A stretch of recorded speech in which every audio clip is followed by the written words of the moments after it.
ہم نے تھیں بیگ صاحب وہ ہم نے شروع میں کیونکہ ہمارے یہاں کوئی فیبریکیشن فیسلٹیز نہیں تھی وہ ڈرائنگیں ہم نے بھیجی تھی یورپ سے اور یورپینس کے پاس بھی تھی جو ہالینڈ کے ساتھ مل کے کام کرتے ہیں وہ ڈرائنگیں انگلینڈ میں بھی تھیں کیونکہ ہم نے تو بہت تیزی سے کام کرنا تھا ہمیں یہ شک تھا اور ڈر تھا اور بالکل صحیح ڈر تھا کہ اگر انہیں یہ اطلاع لگ گئی یا تھوڑا سا شک ہو گیا کہ ہم اس فیلڈ میں کام کر رہے ہیں تو ہر کام روک دیں گے تو ہم جتنے چاہتے تھے کمپوننٹ باہر سے بنواتے تھے ہمارے 90% کمپوننٹ ہم نے شروع میں باہر سے بنوایا اور وہ سب ڈرائنگیں باہر تھیں اور وہ ڈرائنگیں گورنمنٹ کے پاس بھی تھیں اور امریکنوں کے پاس بھی تھیں.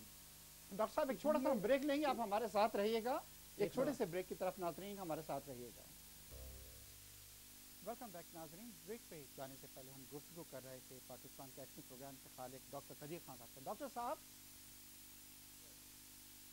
صاحب آپ کو آواز آ رہی ہے میری؟ جی آ رہی ہے. ڈاکٹر صاحب ابھی کچھ عرصے پہلے میری جنرل اسلم بیگ صاحب سے بات ہو رہی تھی اور بیگ صاحب نے مجھے یہ خود بتلائی یہ چیز کہ 1975 سے لے کے 1997 کے دوران کیے گئے اخراجات جب آپ نے ایک بار ان کو دکھائے تو وہ دیکھ کے خود حیران ہو گئے کیونکہ ٹوٹل $300 ملین جو تھے اس سے بھی کم پاکستان کے ٹوٹل ایٹم بم پہ جو ہے وہ خرچہ آیا تھا. اور اگر ہم اس کو اس طرح دیکھتے ہیں کہ ایک ہم نیوکلیئر سب میرین اگر ہم فرانس سے لیتے ہیں یا F-16 طیارہ خریدتے ہیں تو اس کی قیمت اس سے زیادہ ہوتی ہے. اور جیسے آپ نے ابھی یہ کہا کہ یہ آپ ٹیکنالوجی لے کے آئے تھے تو پھر مشرف صاحب کو یا کسی کو یہ کس طرح یہ حق ہوتا ہے کہ وہ یہ کہہ رہے ہیں کہ آپ جو ہیں اس ٹیکنالوجی کو کہیں اور فراہم کر رہے ہیں کسی اور کو دے رہے ہیں؟ بیگ صاحب آپ نے فرمایا بالکل صحیح ہے. بیگ صاحب نے جو فرمایا صحیح ہے اور بہت کلوزلی ایسوسیٹ تھے پہلے CGS کے طور پر اور بعد میں وائس چیف کے طور پر پھر آرمی چیف کے ذریعے اور ہمارا بہت ریگولر کنٹیکٹ ہوتا تھا اور ہر چیز وہ بورڈ کے ممبر تھے ان کو غلام صاحب وہ صاحبزادہ یعقوب پہلے صاحبزادہ یعقوب سے پہلے آغا شاہی صاحب تھے اور جو انہوں نے فرمایا بالکل صحیح ہے. $300 ملین ہوئے تھے اتنے لمبے عرصے میں اور میں نے ابھی پچھلے دنوں ایک مضمون لکھا تھا اس میں نے عرض کیا تھا کہ وہ جو لون مشرف نے معاف کر دیا تھا یہ پورا اتنے سال کا جو خرچ تھا وہ اس کے آدھے لون معاف کیے جانے کے آدھی رقم کے برابر بھی نہیں تھا. اور میں نے اس میں تفصیلات دی تھیں کہ آپ نے سب میرین خریدی $3 ملین کی آپ نے ٹینک خریدے $900 ملین کے آپ نے RBS 70 میزائل خریدیں $200 ملین کی وغیرہ وغیرہ مسائل خریدیں $150 ملین کی اور بہت سی لاتعداد چیزیں خریدیں جس کی تفصیلوں میں نہیں جان سکتا. میں صرف یہ بتا رہا تھا کہ ان لوگوں کے لیے جو اعتراض برائے اعتراض کرتے ہیں اور یہ صرف پاکستان کی قوم کو اور لوگوں کو یہ کے دلوں میں شک ڈالنے چاہتے ہیں کہ پوری قوم کا خرچ جو ہے وہ نیوکلیئر ویپنس بھی ہو گیا. وہ تمام جو نیوکلیئر سب میرین تھے اور وہ F-16 تھے جتنے بھی $1.5 بلین کے وہ سب وہ یقین کیجیے میں آپ کو بتاتا ہوں اور بیگ صاحب سے پوچھیے دوسرے آرمی انالسٹ ان سے پوچھیے کہ وہ آپ کو ایک ہفتے کی جنگ ایکسٹینڈ کرنے کے قابل نہیں کر سکتے. وہ اگر جنگ چھڑ جائے تو وہ چیزیں جو ہیں وہ آپ کو ایک ہفتے بھی جنگ جاری رکھنے کی قوت نہیں دے سکتے جبکہ یہ جو ایٹم بم کی قوت ہے جو ہم نے بنا کے دی. اور ڈاکٹر صاحب آپ ہمارے ساتھ رہیے گا. آغا مسعود صاحب سے میں ایک سوال پوچھنا چاہتا ہوں. آغا صاحب جیسے ہمیں ڈاکٹر قدیر صاحب نے کہا ہے کہ وہ آئے اور وہ خالق ہیں اس ٹیکنالوجی کے وہ لے کے آئے اپنے دل میں ان کے یہ چیز کی لائی اور انہوں نے جس پی نٹ اماؤنٹ کے اوپر یہ پاکستان کو یہ قوم کو جو تحفہ دیا ہے یہ کوئی چھوٹی موٹی چیز نہیں ہے. یہ تو پھر ان پہ یہ آج اگر سپوز ان کیس کہ وہ سعودی عرب چلے جائیں یا کوئی بھی ملک ان کو لے سکتا ہے اور اربوں روپے ان کو دے سکتا ہے کہ جی آپ ہمارے ساتھ آئیں اور ہمیں بتلائیں کہ آپ کے پاس جو یہ نالج ہے اس کو ہم نالج کہہ رہے ہیں تو ان پہ یہ الزام لگانا کہ جی آپ نے اس کو کیا کہتے ہیں باہر منتقل کیا کسی اور کو دیا. بہت اچھی آپ نے بہت اچھا سوال کیا. میرا خیال ہے کہ ڈاکٹر صاحب خود موجود ہیں تو ڈاکٹر صاحب جو ہیں وہ اس کا جواب بھی دیں گے. دیکھیے ڈاکٹر صاحب پہ جو الزامات لگے اس میں کوئی شک نہیں کہ بعض ان کے جو مطلب ساتھی ہیں وہ بھی مطلب یہ کہ کچھ اس سلسلے میں ڈیوائیڈڈ ہیں. میں ان کے نام نہیں لینا چاہتا کہ انہوں نے بھی ڈاکٹر صاحب کے خلاف مطلب یہ کہ بہت سی باتیں کی جو کہ ڈاکٹر صاحب کے ہی مطلب یہ کہ ان کو ڈاکٹر صاحب نے ہی سکھلایا تھا. اینی ہاؤ وہ تو ایک الگ بحث ہے.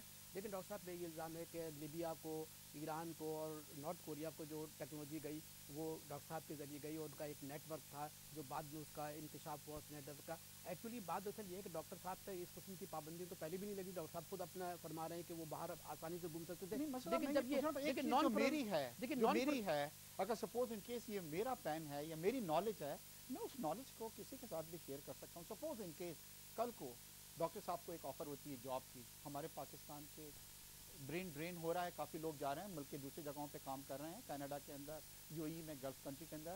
تو وہ سعودی عرب کی ہم مثال لیتے ہیں، وہ ڈاکٹر صاحب کو ہائر کر لیتے ہیں، اربوں روپے دیتے ہیں، اور ڈاکٹر صاحب اگر چیز وہاں پہ کوئی شروع کرتے ہیں تو وہ کوئی راز تو ہمارا نہیں چرا کے لے کے جا رہا ہے. ڈاکٹر صاحب بھی یہ ٹیکنالوجی ہالینڈ سے لے کر آئے تھے، جبکہ ڈاکٹر صاحب وہاں پہ مطلب یہ کہ پڑھ رہے تھے، ڈاکٹر صاحب ریسرچ کر رہے تھے کہ ڈاکٹر صاحب نے خود اپنے مضامین میں لکھا ہے. نہیں پھر چوری نہیں کی وہ کوئی، ہم نے میں وہ لفظ ڈاکٹر صاحب ایک نالج تھی مگر ان کے اشتیاق پاس. صاحب میں تو اپنے لفظ لکھنے میں بھی بولنے میں بڑا محتاط ہوتا ہوں. میں نے وہ لفظ استعمال ہی نہیں کیا جس کو آپ کہہ رہے ہیں. میں یہ کہتا ہوں دیکھیے پاکستان نے این پی ٹی پہ سائن نہیں کیا، پاکستان نے سی پی پی پہ سائن نہیں کیا، انڈیا نے بھی این پی ٹی پہ سائن نہیں کیا، اسرائیل نے بھی این پی ٹی پہ سائن نہیں کیا. میں یہ کہتا ہوں کہ ڈاکٹر صاحب پہ جو الزام لگے جس میں کہ ڈاکٹر صاحب وہ لوگ جن کو ڈاکٹر صاحب نے سکھلایا کہ کس طریقے سے کام کرتے ہیں، کیسے کوٹا بنا، اس میں تو ڈاکٹر صاحب کو جو مضامین سلسلے وار جنگ کے اندر آ رہے ہیں اس میں پڑھیے کتنے لوگ جو ہیں اس سے متاثر ہو رہے ہیں، کتنا کچھ ہے. لیکن یہ الزام تو ان پہ ڈاکٹر صاحب پہ لگا کہ ڈاکٹر صاحب پہ یہ الزام لگا کہ ڈاکٹر صاحب کا ایک نیٹ ورک ہے، اس نیٹ ورک کے ذریعے یہ لگانے والے تو جنرل مشرف صاحب ہیں نا، انہوں نے امریکن پریشر میں یہ کیا ہے. آج آپ کے اس پروگرام میں ڈاکٹر صاحب سے ہم یہ پوچھ لیتے ہیں ڈاکٹر صاحب میں آپ سے ایک چیز معلوم کرنا چاہتا ہوں، کیونکہ اخباروں میں بھی بعد میں یہ چیز آئی ہے کہ آپ سے جو بیان جو دلوایا گیا تھا ٹی وی پہ بیٹھ کے، وہ مشرف صاحب نے بائی فورس دلوایا تھا آپ کو. اور یہاں پہ بھی اس طرح کی چیزیں بھی لوگ کہتے ہیں کہ آپ نے پاکستان کے لیے یہ دوسری آپ کی قربانی تھی جو آپ نے پاکستان کو لیے دی، کیونکہ آپ کو یہ کہا گیا کہ اگر آپ ایسا نہیں کریں گے تو پاکستان کے اوپر پابندیاں لگ جائیں گی، اور آپ نے ان کے کہنے میں آ کے اس چیز کو وہ کیا. کیا یہ صحیح ہے ڈاکٹر صاحب؟ یہ بے شک یہ بالکل صحیح ہے.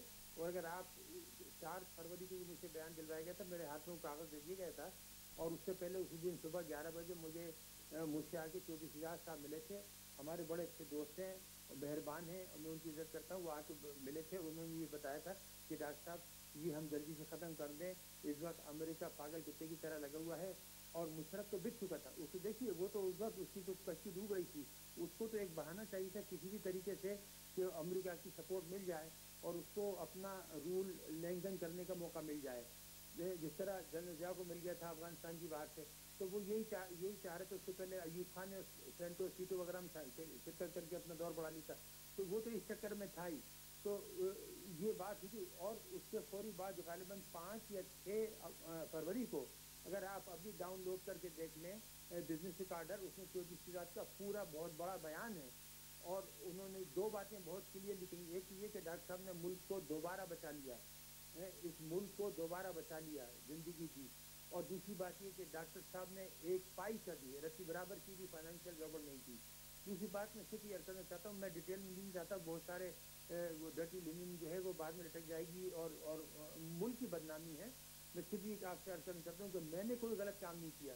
دیکھیے جو اس نے جھوٹا الزام لگایا پیسے کمانے کا، آج تک یہ ثبوت نہیں دے سکا. آپ کو دوسرے لوگوں کو جو ہے وہ تو انٹرنیٹ پہ پورے موجود ہیں، آپ ڈاؤن لوڈ کر لیجیے کہاں کہاں اکاؤنٹ کھلے ہوئے، کتنے کتنے پیسے جمع ہیں.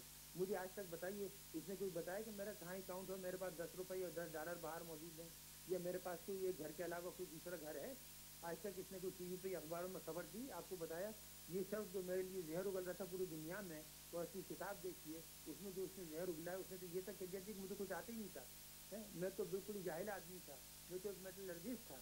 تو پھر اس کے مشرف الدین آ کے دلی سے بنا تھا وہ بم جو 84 میں نے جنرل ضیاء کو خط لکھا تھا اور کہا تھا کہ میں 1 ہفتے کے نوٹس سے اس کو دھماکہ کر سکتا ہوں. جو غلام شاہ صاحب نے خط لکھا ہے زاہد ملک کو، جس میں انہوں نے پورا جو کہ اس پروگرام کے ہیڈ سے 17 برس تک، یا بیگ صاحب سے پوچھ لیجیے، جنرل وحید کیا سے پوچھ لیجیے، ان سب لوگوں سے پوچھ لیجیے.